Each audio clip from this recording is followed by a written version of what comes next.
Imaginez qu'aujourd'hui, pendant que vous lisez ce texte, votre mère ou votre père souffre.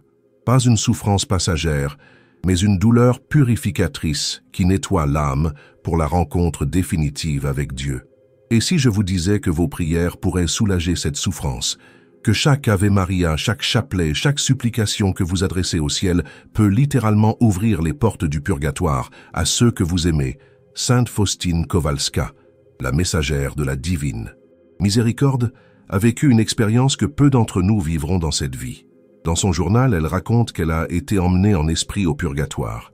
Ce qu'elle y a vu allait changer à jamais notre compréhension du pouvoir de la prière pour les défunts. « J'ai vu mon ange gardien qui m'a ordonné de le suivre », a-t-elle écrit.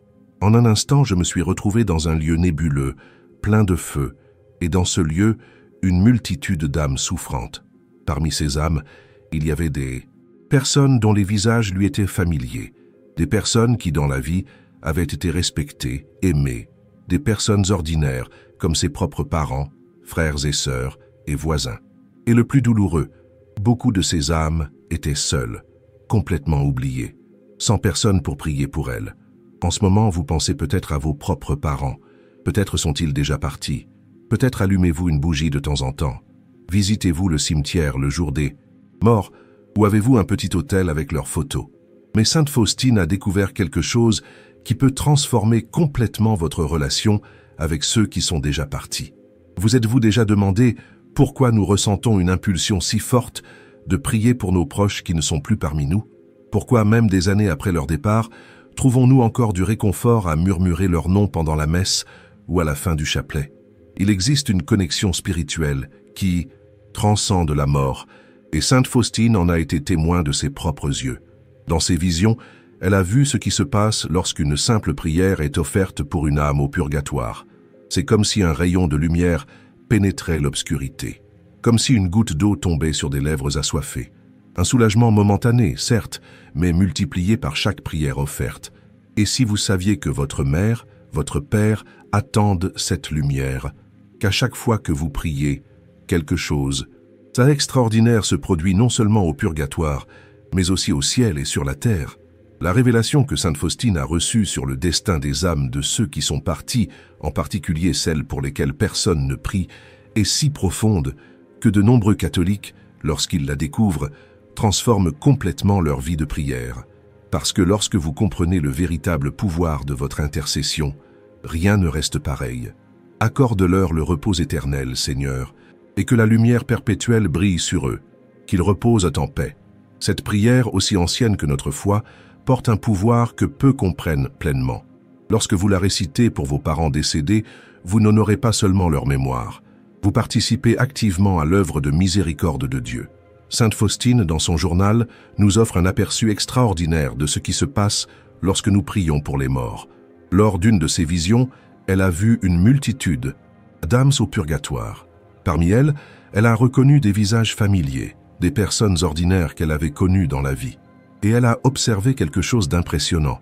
Certaines âmes semblaient recevoir un soulagement périodique dans leur souffrance. Lorsqu'elle a interrogé son ange à ce sujet, elle a reçu une réponse qui devrait faire partie de la conscience de chaque catholique. Ce sont les effets des prières des vivants. Chaque prière offerte par un membre de la famille, un ami ou même un étranger qui inclut généreusement toutes les âmes du purgatoire dans ses intentions, apporte un soulagement réel et tangible. Pensez un instant. Cette mère qui a pris soin de vous pendant toute votre enfance, qui a veillé sur vos nuits de fièvre, qui a essuyé vos larmes lorsque le monde vous paraissait trop cruel. Elle est peut-être maintenant dans un processus de purification, attendant le moment de contempler la face de Dieu. Et vos prières sont comme un baume pour elle en ce moment. Ou ce Père, peut-être austère, peut-être distant, mais qui a travaillé sans relâche pour que vous ayez des opportunités qu'il n'a jamais eues. Cet homme qui vieillissait un peu plus chaque année pour que vous puissiez grandir. Il attend peut-être maintenant vos prières comme un enfant attend un verre d'eau par une chaude nuit d'été. L'Église nous enseigne que le purgatoire est un état de purification finale. Ce n'est pas un second jugement ou une seconde chance. C'est la miséricorde de Dieu en action, préparant les âmes qui sont déjà sauvées à la plénitude du ciel. Comme nous le dit saint Paul, si l'œuvre de quelqu'un est brûlée, il en subira une perte, mais lui-même sera sauvé, mais comme à travers le feu. Ce feu purificateur dont sainte Faustine a été témoin n'est pas une punition vindicative, mais un feu d'amour qui consume tout ce qui est imparfait en nous. Et nos prières peuvent, littéralement, diminuer l'intensité et la durée de cette purification. Il existe une histoire émouvante sur sainte Monique, la mère de saint Augustin. Alors qu'elle était sur le point de mourir, ses enfants lui ont demandé où elle aimerait être enterrée. Sa réponse nous enseigne beaucoup. Enterrez ce corps n'importe où. Ne vous en souciez pas. Je vous demande seulement de vous souvenir de moi à l'autel du Seigneur, où que vous soyez. Elle ne se souciait pas des monuments terrestres, mais des prières qui pourraient l'aider dans son voyage posthume. Elle savait que le véritable acte d'amour n'est pas d'embaumer un corps, mais d'élever une prière. Et lorsque vous priez pour vos parents décédés, quelque chose d'extraordinaire se produit également en vous. Il existe une réconciliation posthume qui se produit, un pardon qui s'étend au-delà de la mort.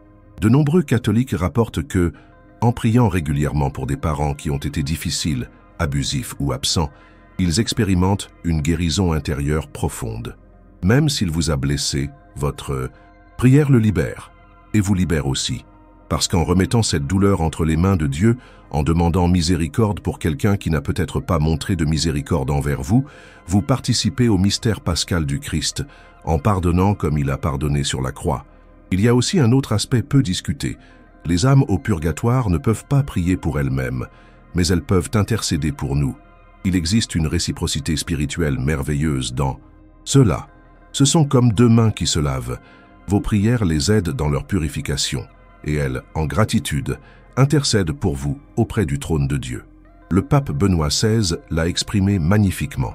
L'amour atteint l'au-delà, rendant possible une réciprocité de donner et de recevoir, dans laquelle nous restons unis les uns aux autres par des liens d'affection au-delà de la limite de la mort. Sainte Faustine a observé cela dans ses visions.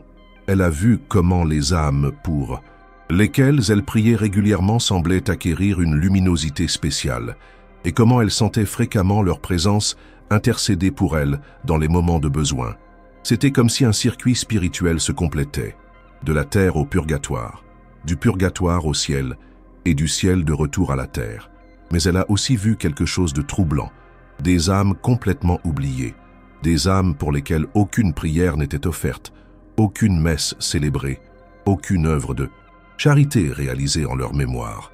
Et leur souffrance semblait plus intense, non pas parce que Dieu les aimait moins, mais parce qu'elles étaient privées de ce réconfort supplémentaire qui vient des prières des vivants.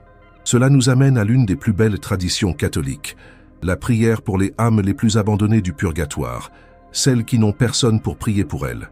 Peut-être sont-ce des personnes qui sont mortes sans enfants, ou dont les descendants ont abandonné la foi ou ont simplement été oubliés au fil des générations. Lorsque vous incluez ces âmes dans vos prières, vous exercez l'une des formes les plus pures de charité. C'est donner un verre d'eau à celui qui a soif, sans attendre rien en retour.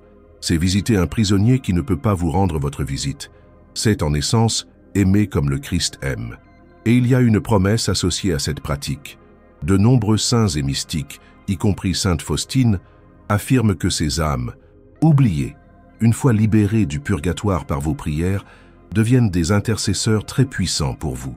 Comme quelqu'un qui a été sauvé d'un puits profond n'oublie jamais la personne qui a lancé la corde salvatrice. Mais peut-être que l'aspect le plus transformateur de cette dévotion est la façon dont elle nous connecte avec la réalité de la communion des saints. Lorsque nous prions pour les morts, nous affirmons concrètement que la mort n'est pas la fin, que nos liens d'amour persistants, que la famille de Dieu transcende le temps et l'espace. Et n'est-ce pas ce que votre cœur désire secrètement? Savoir que cet adieu final sur le lit d'hôpital ou devant un cercueil n'était pas vraiment la fin, qu'il existe encore une façon d'aimer, d'aider, de communiquer avec ceux qui ont fait le passage avant nous.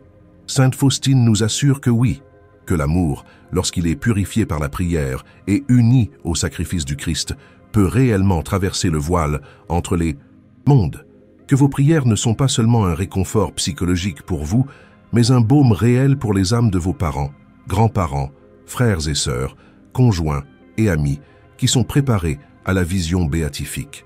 Alors que nous réfléchissons à ces vérités, préparons notre cœur à une révélation encore plus profonde que sainte Faustine a reçue sur l'efficacité spécifique de certaines prières et pratiques pour soulager les âmes du purgatoire, en particulier celles qui nous ont été les plus proches dans la vie, comme nos parents. Jésus, j'ai confiance en toi. Cette simple phrase qui résume tout le message de la divine miséricorde, confiée à sainte Faustine, contient un pouvoir extraordinaire lorsqu'elle est appliquée à la prière pour les défunts. Parce qu'au cœur de cette dévotion se trouve une vérité révolutionnaire.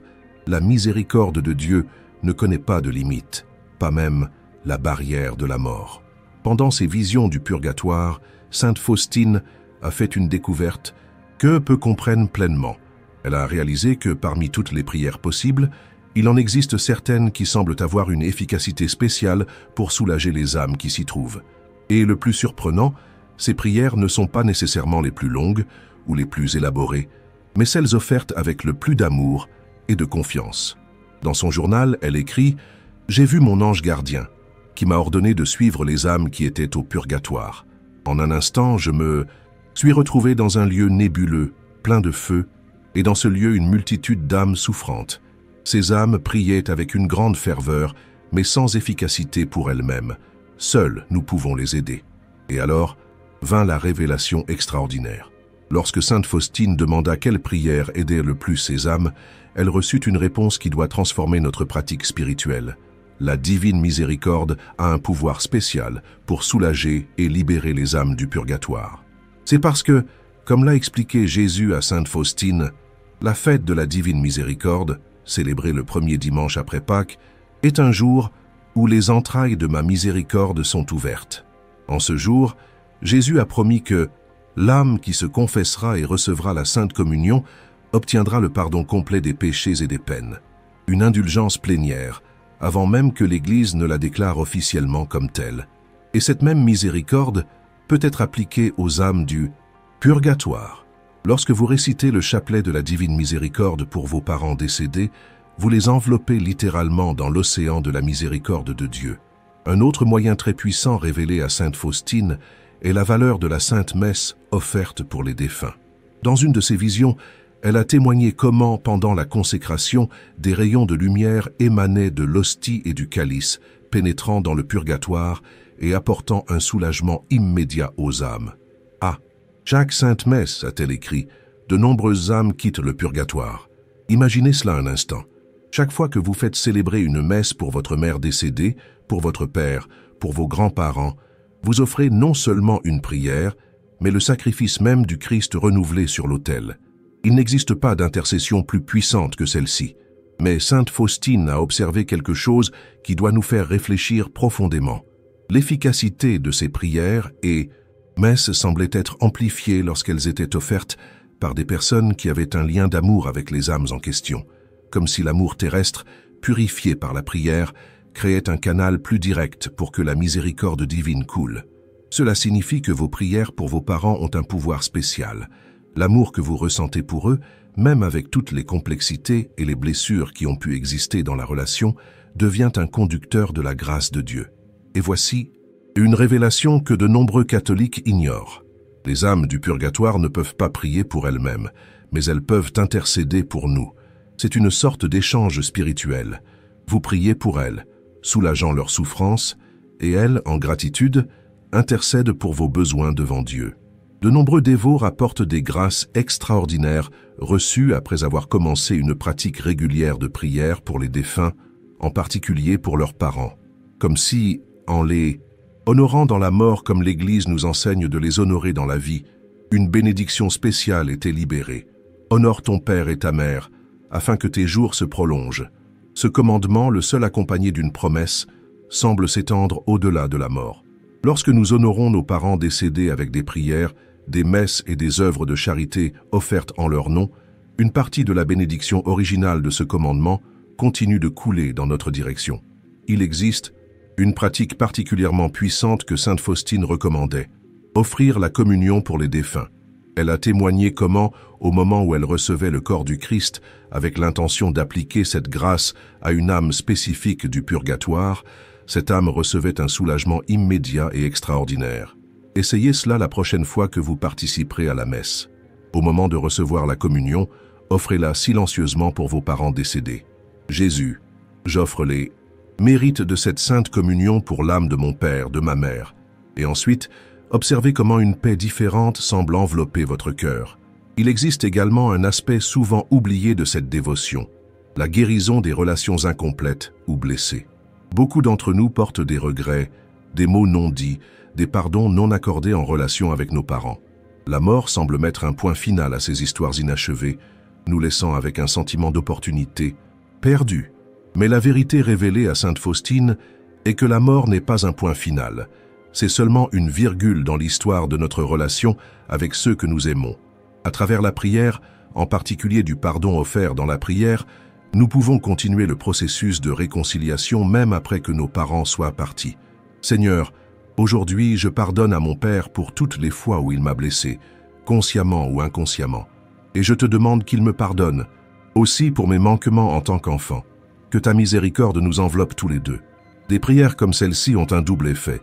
Elles aident l'âme du défunt dans sa purification et guérissent votre propre cœur des blessures du passé. C'est une forme de thérapie spirituelle que la psychologie moderne commence seulement à reconnaître, mais que l'Église, dans sa sagesse, a toujours connue. Sainte Faustine a également témoigné d'un autre phénomène extraordinaire. Les âmes proches, de leur libération du purgatoire, visitaient fréquemment ceux qui avaient de prier fidèlement pour elles, apportant des grâces spéciales et une protection. Comme si, avant d'entrer définitivement dans la gloire du ciel, elles voulaient remercier personnellement ceux qui les avaient aidés dans leur voyage. De nombreux catholiques fidèles rapportent des expériences similaires, des rêves vifs avec leurs parents décédés, un sentiment inexplicable de leur présence dans les moments critiques, des signes, petits mais significatifs, qui semblent être des messages de l'au-delà. L'Église nous conseille de discerner ces expériences avec prudence, mais aussi de ne pas les rejeter automatiquement comme de la simple imagination. Parce que la communion des saints, ce dogme si central à notre foi, n'est pas une abstraction théologique, c'est une réalité vécue dans l'expérience de prière d'innombrables fidèles au cours des siècles. Et maintenant, nous arrivons à la révélation la plus transformatrice que Sainte Faustine a reçue sur la prière pour les défunts. Lorsque nous prions fidèlement pour les âmes du purgatoire, en particulier pour nos parents et nos proches, nous participons directement à l'œuvre rédemptrice du Christ. Nous collaborons, en un sens, avec lui au salut des âmes. Jésus a dit à Sainte Faustine, « Aujourd'hui, amène-moi les âmes qui sont dans la prison du purgatoire et plonge-les dans l'abîme de ma miséricorde, que les torrents de mon sang rafraîchissent leurs brûlures. Toutes ces âmes sont très aimées de moi.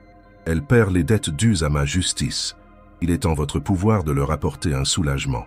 Pensez-y, il est en votre pouvoir d'apporter un soulagement aux âmes de vos parents, de vos grands-parents, de vos proches. Ce n'est pas seulement le prêtre, ce n'est pas seulement le saint canonisé, mais vous, avec votre chapelet simple, avec votre communion offerte avec amour, avec votre visite au cimetière accompagnée d'une prière sincère. Maintenant que vous comprenez le pouvoir extraordinaire de votre prière pour les défunts, en particulier pour vos parents, il est naturel de demander « Comment puis-je incorporer cette dévotion dans ma vie quotidienne? Comment puis-je transformer cette connaissance en une pratique concrète qui profite à la fois aux âmes du purgatoire et à mon propre cheminement spirituel ?» Sainte Faustine nous offre un chemin pratique, basé sur sa propre expérience et sur les révélations qu'elle a reçues. Un chemin qui n'exige pas d'heures supplémentaires de prière ou de pratiques compliquées, mais plutôt une réorientation du cœur et une intégration consciente de cette intention dans votre vie spirituelle déjà existante. La première et la plus simple étape est d'inclure vos parents décédés et autres proches dans vos prières quotidiennes. Il n'est pas nécessaire que ce soit une prière élaborée. Cela peut être aussi simple qu'un « accorde-leur le repos éternel, Seigneur, au réveil » ou un « que les âmes des fidèles défunts, par la miséricorde de Dieu, reposent en paix avant de dormir. » Ce petit acte répété avec amour et constance crée ce que les mystiques appellent un canal de grâce entre vous et ceux pour qui vous priez. C'est comme maintenir une ligne téléphonique constamment ouverte vers le purgatoire. La deuxième étape consiste à incorporer l'intention pour les défunts dans les pratiques dévotionnelles que vous réalisez déjà. Par exemple, lorsque vous récitez le chapelet, vous pouvez dédier une dizaine spécifique aux âmes de vos parents, ou lorsque vous participez à la Sainte Messe, offrir votre communion pour une âme spécifique. Sainte Faustine a observé que ces insertions d'intention dans des prières déjà existantes avaient un pouvoir surprenant. comme si la grâce déjà présente dans la dévotion était canalisée avec précision vers ceux qui en ont le plus besoin. Une pratique particulièrement puissante, révélée à sainte Faustine par Jésus lui-même, est la récitation du chapelet de la Divine Miséricorde à 3 heures de l'après-midi, l'heure de la miséricorde, lorsque Jésus a expiré sur la croix. À ce moment-là, Jésus a promis, en 7 heures, rien ne sera refusé à l'âme qui fera une demande à cause de ma passion. Essayez pendant 1 mois de réciter le chapelet de la Divine Miséricorde quotidiennement, en l'offrant spécifiquement pour vos parents décédés. De nombreux dévots rapportent une sensation de paix et de clôture qui imprègne progressivement leurs relations avec ceux qui sont partis, comme si un dialogue interrompu par la mort était lentement restauré sur le plan spirituel. La 3e étape, profondément enracinée dans la tradition catholique, est de faire célébrer des messes pour les défunts. L'Église a toujours enseigné que la Sainte Messe est le moyen le plus efficace d'aider les âmes du purgatoire, car en elle, le sacrifice même du Christ est renouvelé de manière non sanglante. Si votre situation financière le permet, envisagez d'établir une tradition consistant à faire célébrer une messe à l'anniversaire de la naissance ou du décès de vos parents. Ou encore, incluez leur nom dans les intentions de messe perpétuelle, célébrées par des ordres religieux contemplatifs. Il existe également une 4e étape, moins connue mais tout aussi puissante, la pratique des indulgences appliquées aux défunts. L'Église, à travers le trésor des mérites du Christ et des saints, accorde des indulgences pour certains actes de piété et de charité, qui peuvent être appliqués aux âmes du purgatoire. Par exemple, une visite au cimetière pendant l'octave des morts, accompagnée d'une prière pour les défunts, peut gagner une indulgence plénière applicable à une âme au purgatoire. Imaginez le cadeau extraordinaire que vous pouvez offrir à vos parents grâce à ce simple geste. Outre ces pratiques spécifiques, il existe un principe général que sainte Faustine nous enseigne. La miséricorde que nous montrons aux autres, vivants ou morts, nous revient multipliée. C'est le principe évangélique en action. De la mesure dont vous mesurez, on mesurera pour vous. Lorsque vous priez fidèlement pour vos parents décédés, vous créez un précédent spirituel. Vous établissez, dans le plan invisible mais réel de la communion des saints, une chaîne d'intercession qui un jour vous profitera également. Pensez-y, les enfants apprennent par l'observation.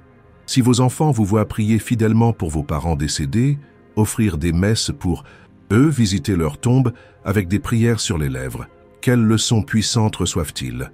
Ils apprennent que l'amour transcende la mort, que la responsabilité filiale continue même lorsque les parents ne sont plus physiquement présents. Et ainsi, vous plantez les graines de votre propre commémoration posthume. Vous enseignez, par l'exemple, comment vous aimeriez qu'on se souvienne de vous quand viendra votre tour de faire le passage. Il y a un autre aspect souvent oublié de cette dévotion, son pouvoir transformateur sur les relations actuelles. De nombreux catholiques rapportent qu'en commençant à prier régulièrement pour leurs parents décédés, ils perçoivent un changement dans la façon dont ils se rapportent à leurs parents encore vivants. C'est comme si la perspective de l'éternité jetait une nouvelle lumière sur les conflits et les tensions du présent. Les choses qui semblaient importantes, désaccords, vieilles blessures, attentes non satisfaites, commencent à diminuer devant la réalité plus grande du salut éternel. Et pour ceux dont les parents sont vivants, cette pratique de prier pour les défunts peut être une préparation spirituelle à l'inévitable. Au lieu de craindre la mort des parents comme un abîme de séparation, vous commencez à comprendre que ce ne sera qu'une transformation de la relation, pas sa fin. Sainte Faustine a également observé quelque chose de remarquable dans ses visions. Les âmes du purgatoire semblaient particulièrement reconnaissantes des prières qui les aidaient à comprendre et à accepter l'amour de Dieu. Parce que beaucoup d'entre elles, de leur vivant, avaient des images déformées de Dieu, le voyant plus comme un juge sévère que comme un père aimant.